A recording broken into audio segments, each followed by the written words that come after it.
Masa makan ni, alhamdulillah. Badan dia cergas, tu kahak kamu dah tak ada. Sebelum ni akak ada sakit apa? Batuk. Batuk lah. Batuk tak celemur badan.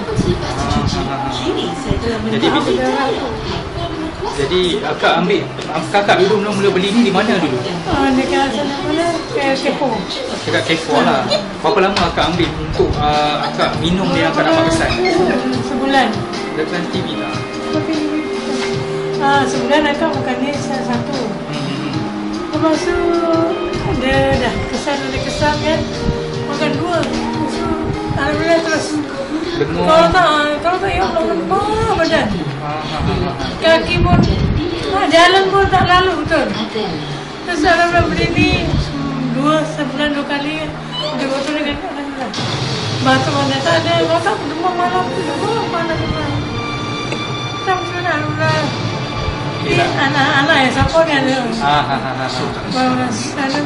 Kakak punya akak ada darah tinggi ke kerja mana ke? Ada, dia tak ada kita mana ada. Tapi lengur-lengur kat lutut semua hilang. Kalau tak lemah mana dia orang tu boleh lalu. Tak lalu bangun.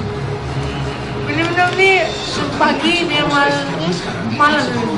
Pagi dengan malam dua sudut pagi, dua sudut malam lah. Tapi memang berkesan lah, nampak lah kesannya gitu kan.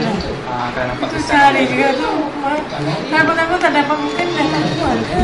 Ada, insyaAllah. Cuma kita cari pengedar lagi di sini lah.